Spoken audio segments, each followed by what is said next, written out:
are we actually doing what the client wants? And how are we using AI and technology to actually give the client what they truly want? 1, 2, 3, 4. Welcome to the Automated Lawyer Podcast. I am one of your hosts, John Fritz, and I'm joined with my co-host, Dan Schnurbusch. Dan, what's going on this beautiful Monday? Morning, John. Doing pretty good. It's a little chillier today, which I do not like. This means the kids are going to not want to go outside as much. But spring break just ended, so we're getting them all back off to school. And we're prowling, trying to buy a house now. So it is a lot going on. But you just turned the big 4-0. So happy birthday. Thank you. Yeah, last week. I guess it was last week. Yeah, kind of, time flies these days. So, It does. yeah, I still feel 31, 32-ish. So, I think that's Yeah. good. I've heard that if you keep on your body and take care of it, and your mind will feel 31 for the rest of your life.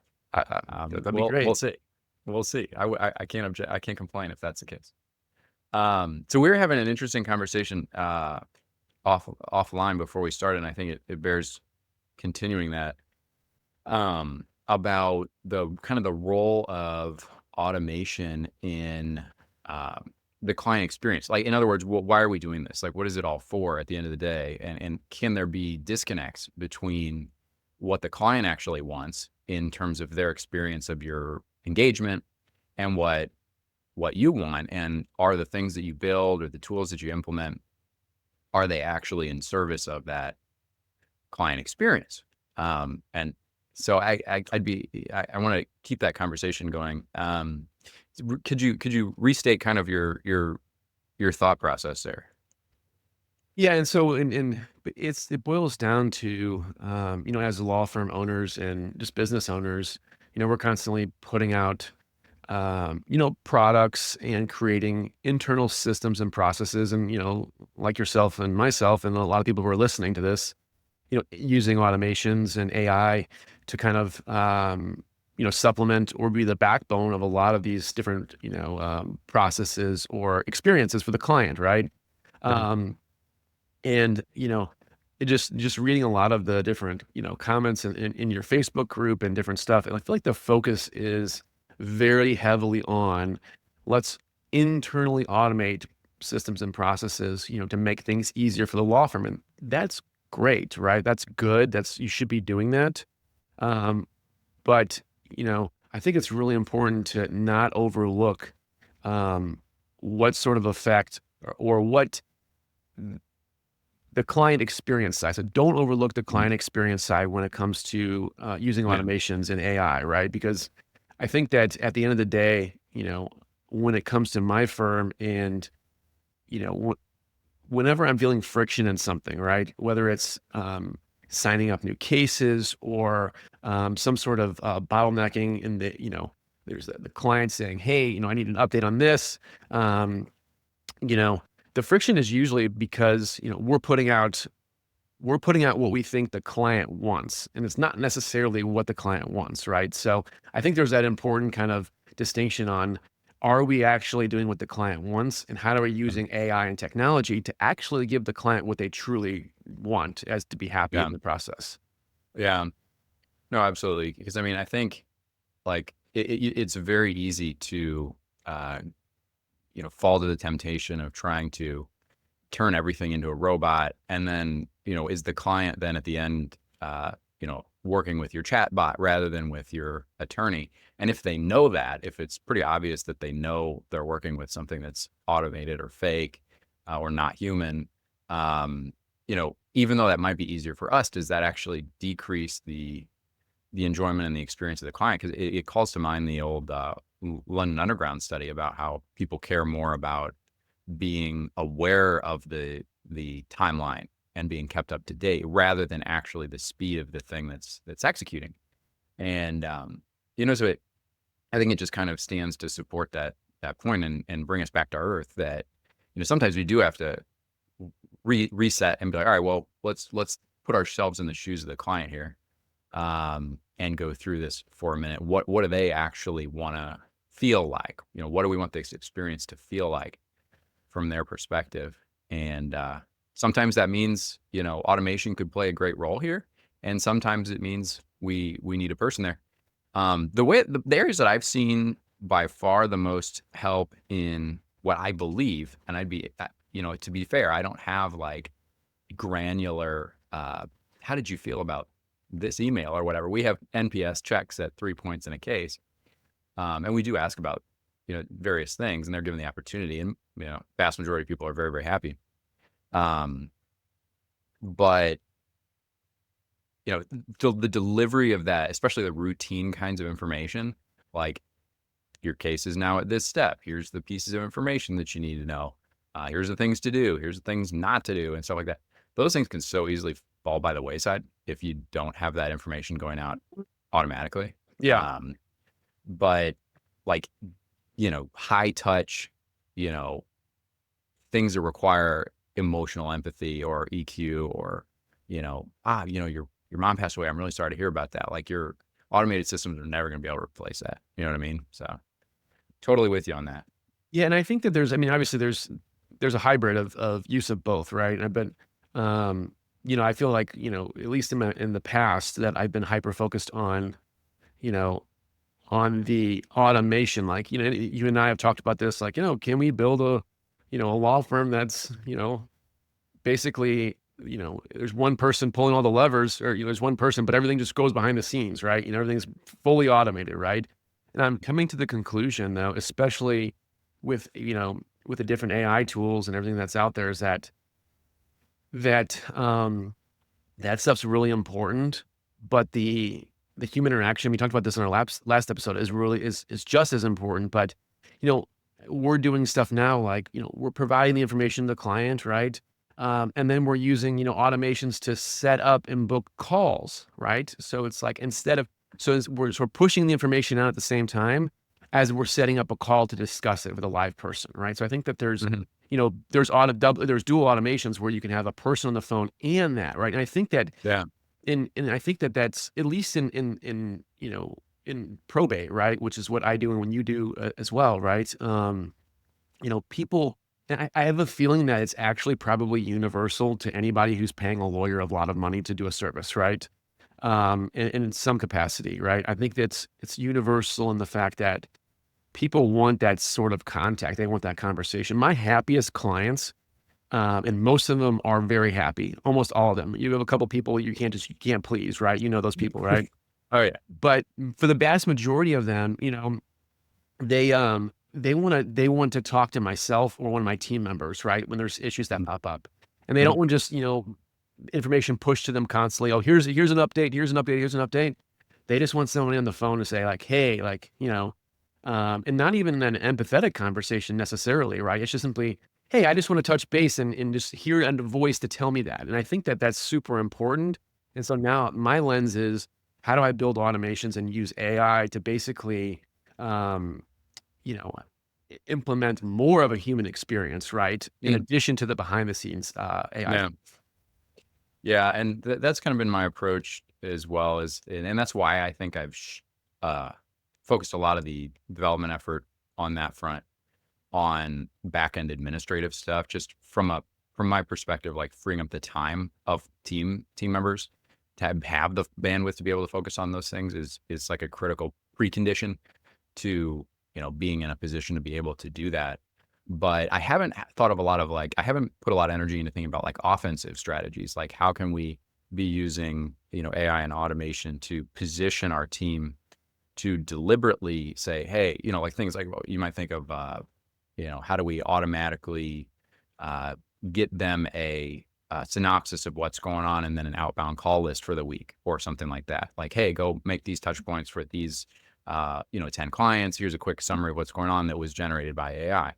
And one of the other things that happened this week is OpenAI formally adopted Anthropic's model context protocol, which I think we've talked about before. It's basically this universal language for creating a connection point between a large language model like ChatGPT and Claude, or Google Gemini, whatever, and data sources and tools. So, your case management system, your email system, and the tools associated with that, like send email, like get case, like create task.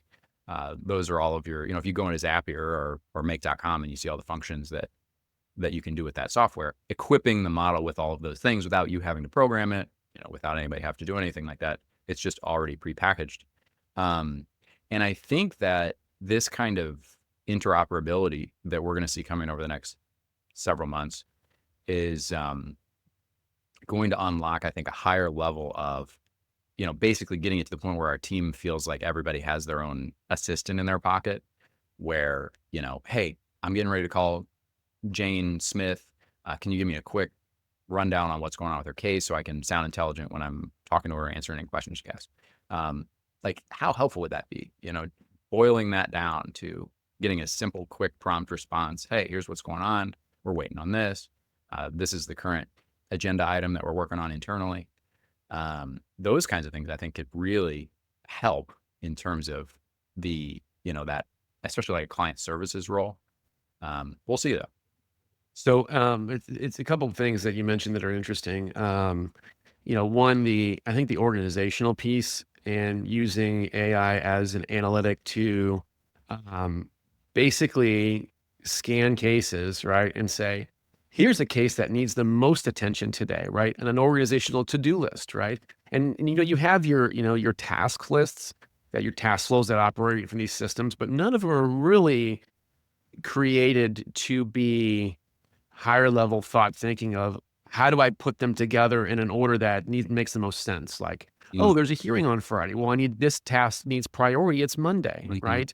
That sort Yeah. of thinking, I think, is going to be really, really cool from an organizational standpoint, not just for all Yeah. the team members to be able to organize their to-do lists, et cetera.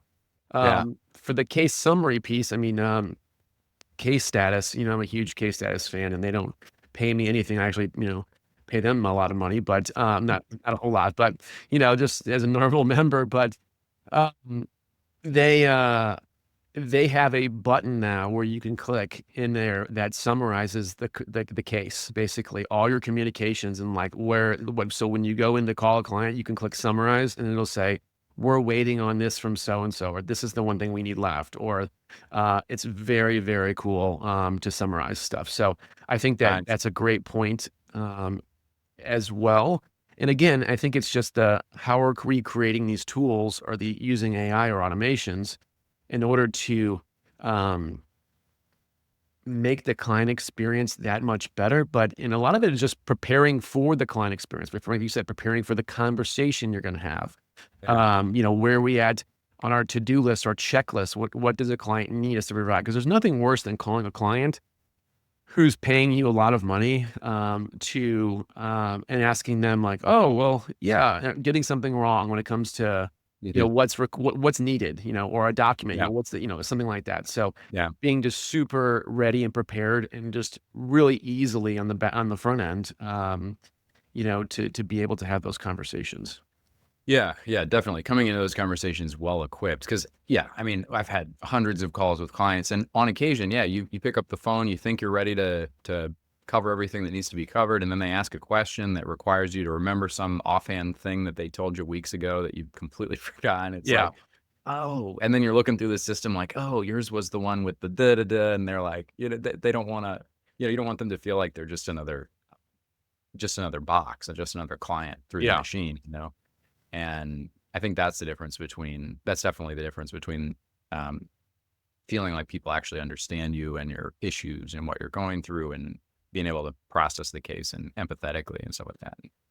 So we've been dealing with that right now, is trying to figure out, I've been working on our KPIs. I've been thinking a lot more about numbers and metrics and how do we measure kind of the good things and the things that we want to be pushing for, our lead measures and lag measures and measures of success.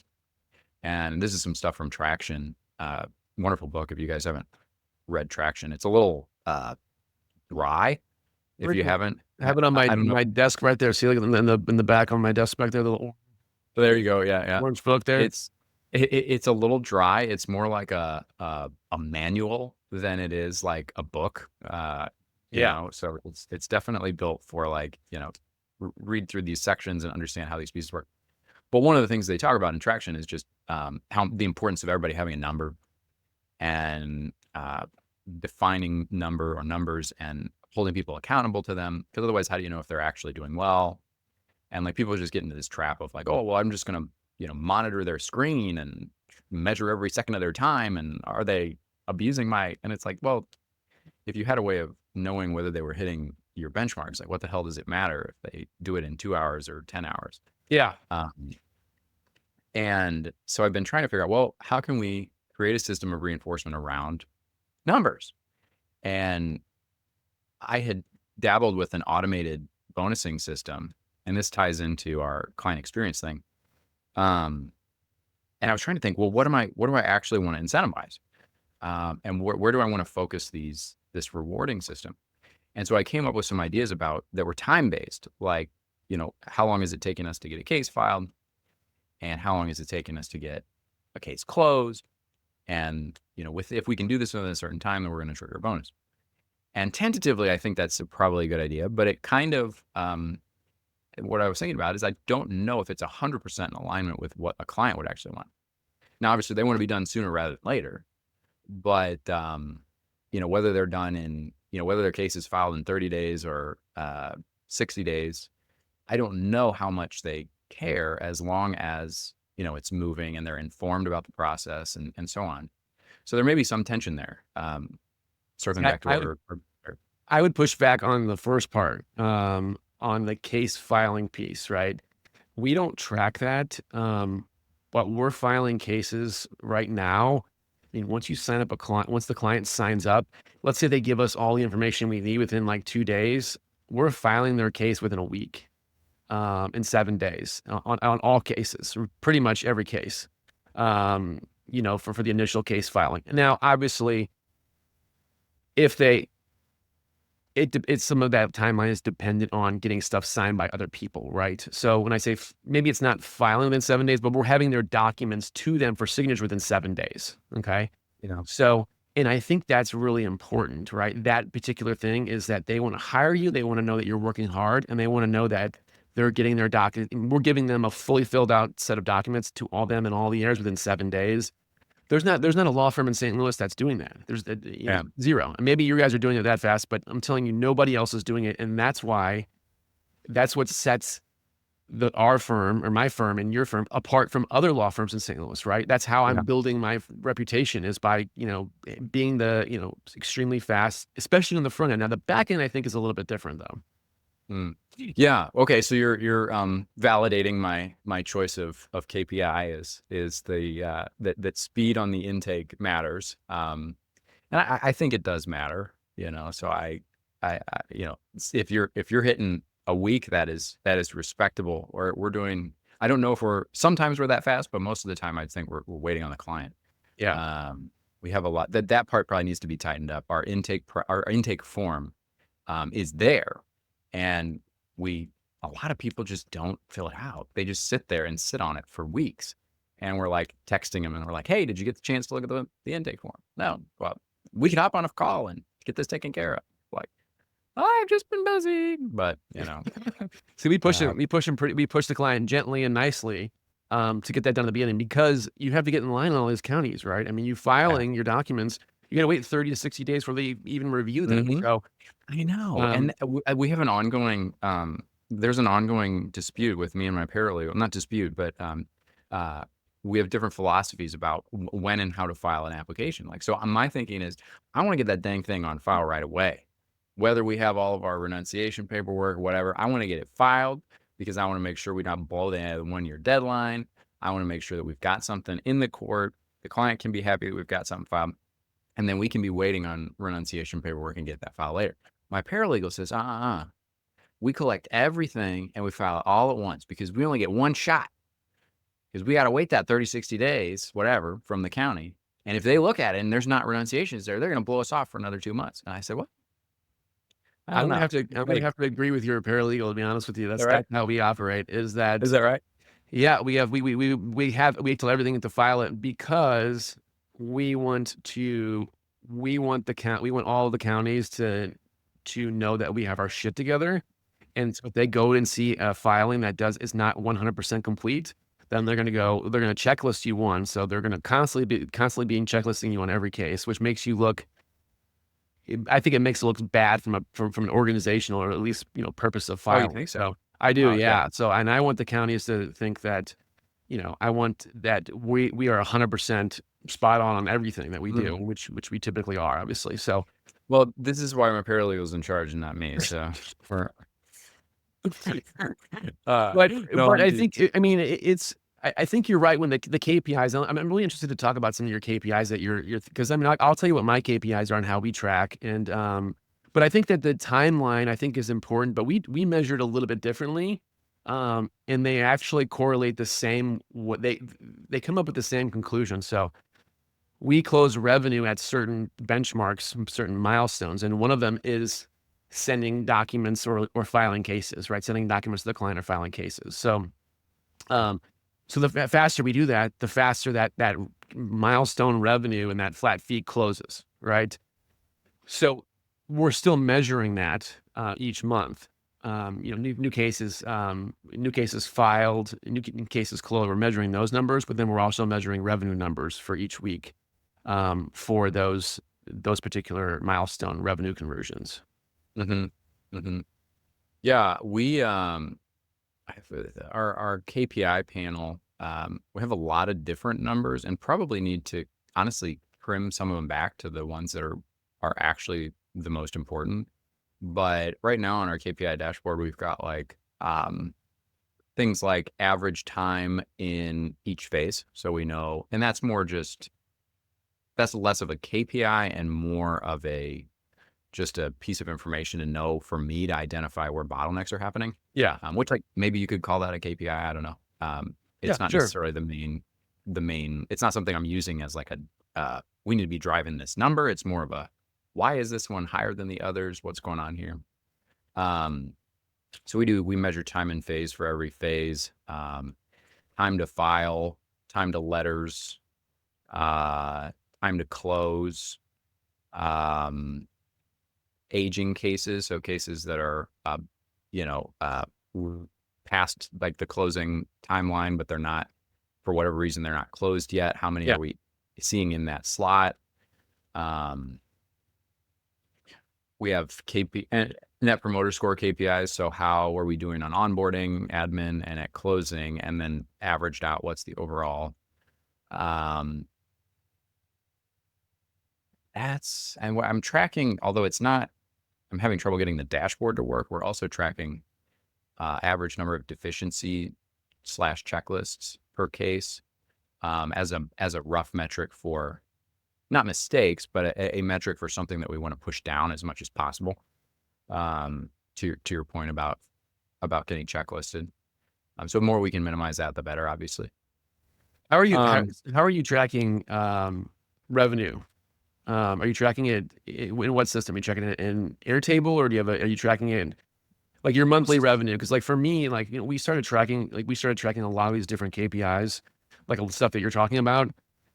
And the most important KPI was not the number one focus, which was revenue per month, right? And how the revenue is coming in, if it's flat fee revenue or even just billable hours. Like, so, like, we have a hybrid, fee. It's a flat fee plus an hourly rate for extra stuff for most of our stuff, and we're actually dabbling with some other stuff, getting away from that for full estates, and going to a purely hourly rate for full estates, versus the statutory Really? minimum. Yeah, and there's a number of reasons why we're doing that, but so we have billable hours across the board for a lot of different stuff. So we're tracking that as well. Like, how many hours did you bill this week? How many, what that is in revenue. So people can see it and go, hey, this is important, right? As opposed to it being, some arbitrary number of, like, oh yeah, there was 8 hours, 8 billable hours this week. Well, like, no, this is, how much revenue are we doing each month, and extra time in addition to the flat, the flat fee stuff. So all this stuff.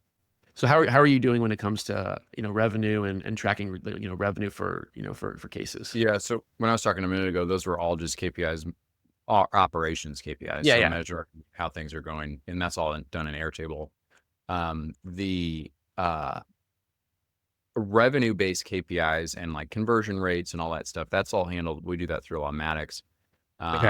And so that all keeps track of, every case that's closed. We can run reports on like average case value broken out by practice area. And right now, probate is entirely um, flat or statutory minimum, Okay. whichever is greater. Um, so those are pretty easy to run, pretty easy to reports to run. We can see kind of what the average case value is. We can break it out by case type, practice areas, all that stuff. Now all that stuff, I want to get it out. I don't have it out in like a dashboard format right now. So I can't I have to go in and pull the reports, which is, easy to do, but it's not like live right there. Mhm. And then obviously so we can run all kinds of like revenue reports out of there. But then QuickBooks has a bunch of more granular reporting on, the more detailed stuff, like what kinds of revenue, what kinds of expenses, what's our, all the different margins, which I've started and have it partway working, pushing a lot of the data into Airtable to run some more math and, generate different KPIs through that, which is Yeah. a new initiative. But yeah, that's kind of how we're handling it. Okay. Yeah. And because like one of the things when it comes to, basically my bonus structure for my team members is based on two things. The two most important things in my firm when it comes to owning the business is revenue each month and 5-star reviews. So we bonus out on every single 5-star review they get a bonus for. And if they hit a certain threshold for revenue as an individual paralegal, right? Each paralegal has a revenue goal for the month.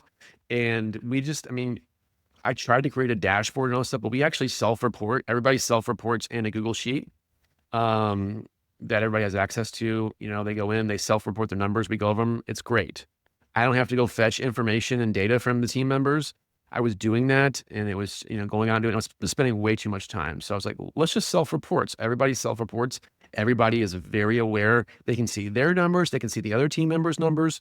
It's a very healthy, productive way to do it. At least that's what I figured out on my end. But Interesting. And that's only, and this is being done through like billable hour. it's being done. So so they're reporting revenue. Like it's basically revenue closed too. It's not revenue. So it's revenue actually closed that week, each week.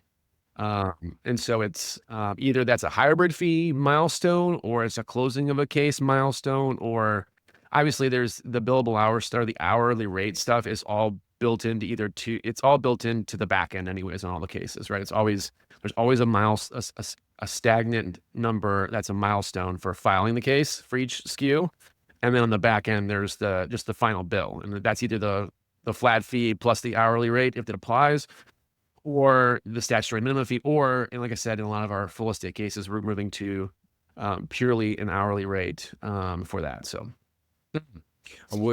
I'm interested to connect offline more about that because I that is counterintuitive to me, but I'm very interested to hear your thought process in more detail. yeah, Well, very cool, very cool. Yeah, our tentatively they're small bonuses, they're not significant, but they're designed to kind of identify key areas that we want to push the needle on. And we'll see how it works. So the thing I like about the system is it's fully automated. So if we hit a benchmark, it just goes out. We get the bonus. It's triggered. The how team does that work congratulates. with the bank? It literally is fully automated that it'll actually transfer money on its own. Yeah. So it's this platform called Bonusly, which is basically a points reward system app that has a make.com connection. So basically, we can, when whatever condition occurs, we can then run an automation that will trigger a points reward in Bonusly. And then what they can do with those is redeem them for, essentially they're gift cards, but you can redeem them for anything, including a cash Visa. So it's essentially just cash Okay. bonus. Because I And thought it was then like your bank account was connected and like it was automatically pulling money if your bank. That would scare me off. no, it triggers points. And then, theoretically Bonusly can, they get you get charged at the end of the month or whatever. When you pass a threshold, they'll, Reload. debit your Yeah. card or whatever. But yeah, that's how it works. And so you have to be thoughtful about how often this thing is actually likely going to trigger, and making sure that it's not going to trigger multiple times for the same case and stuff. But that's all been taken care of. Um, so yeah, we'll see how it works. It's brand new, like last week, so tentative. We'll see what people think about it, and is it working? Is it useful? Is it actually promoting anything? I don't know yet. We'll see. Um, I will say that I mean, I think that is this the first time you're introducing a bonus, like a micro bonus structure with the team or no? yes, first time. I think it's, well, I'll tell you that at least when it comes to my experience, I know some people are like, well, we'll just give them a bonus at the end of the year or this or that, or, a quarterly bonus.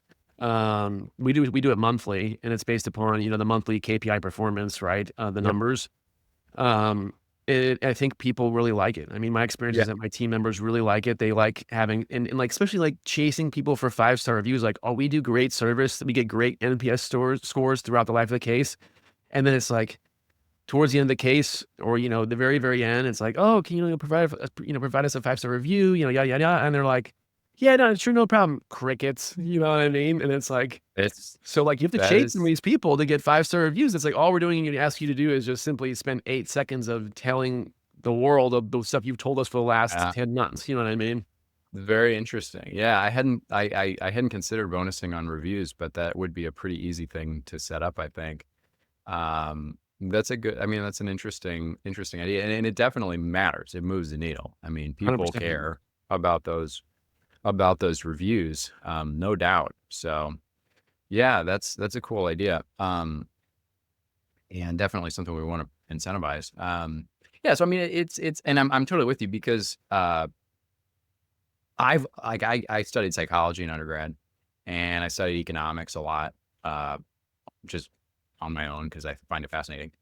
And there's these interesting insights from behavioral economics that basically people don't uh, they don't delay gratification well. They don't internalize future payoff in present day very well, which is like there's a lot of research underlying like why people don't save for retirement and stuff like that. And it's like we have a very hard time conceptualizing future consumption and like future Yeah. benefits based on current day action. Yeah. And so we systematically under engage in the conduct that we should be engaging in because the rewards are too far in the future. And it's led to interesting insights like automatic opt-ins in 401ks have like radically higher participation than non-automatics and stuff like that. So I've always been, and I remember when I was at a law firm, and one of the bonuses was most of the bonuses were based on annual performance.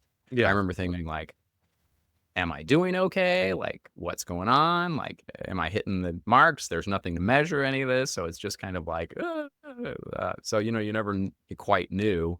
And for me and my personality, that my modus operandi is, well, if it's so abstract and out in the future, I'm just not going to do it.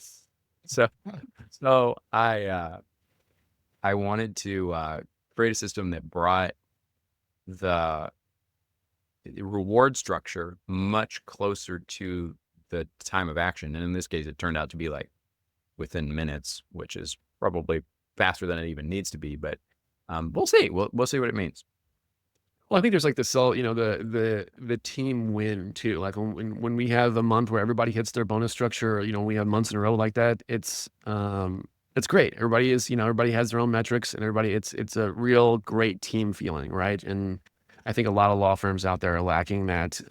Especially, the bigger you get, the less you feel like a team, right? You're just you're not, you don't feel that interconnectivity, especially when you have remote workers and stuff like that. And so I think that's important for team wins each month, because what we do is extremely repetitive, right? I mean, there's a little bit, the fact patterns are very similar, the different case types are different. There's always some nuances, but like for the most part, it's the same kind of thing pretty much every day. So Yeah. Yeah. Well, we're coming up on time, John. We are, well, let's see, do we have any tips of the week? I'll go first. I want to say definitely check out ChatGPT's new image capability. And if you haven't, if you get in there and you're trying to do it and it's just not working very well, or it's giving you stuff that's not that good, be aware that it's possible that it hasn't rolled out to your account yet. Not everybody has had the new image generation capability rolled out yet.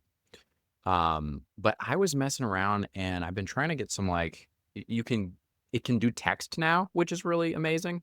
So like historically, image generation was terrible at generating text.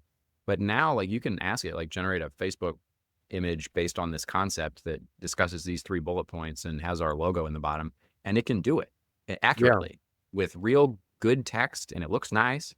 And what I was playing with is like giving it a copy of, or a photo of mine, and saying, hey, turn this into like a cartoony style, add these bullet points, and what I'm going to do is see if I can get it into our blog system where, the social media image link will be generated by ChatGPT to actually incorporate the topics of the blog, some bullet points, turn it into something useful, and see what we can get working there. But definitely play around with it. It is very fun and very cool how accurate you can get. Oh, and without at risk of rambling too long about this, I had it redo my backyard and my living room, and it can now take your actual living room and make it look way better in the right same orientation, and everything looks correct. With your furniture? Yeah, or totally new furniture. Like you can, it's wild. It keeps the structure of the room now. Everything looks. Just try it. Take a picture on your phone and be like, "Hey, make my living room look way classier." And So I'm just gonna piggyback off of yours because I don't have a tech tip of the week, but this weekend I was playing with the exact same thing just randomly, right?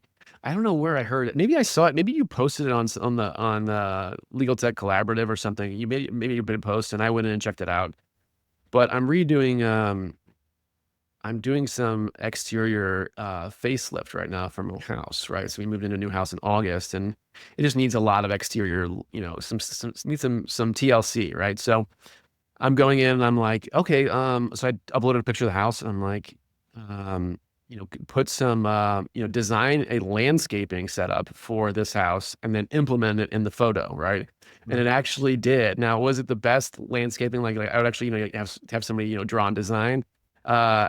No, but it still kind of gave you a, idea of like, here's some taller plants, here's some shorter plants, right? I mean, it had lots of flowery plants. But then I also was doing things like, and I was using a different AI app that was like before I was trying to use to isolate certain features and be like, okay, paint the windows black and paint the front door X color, dark brown, and then do a light tan garage color, right?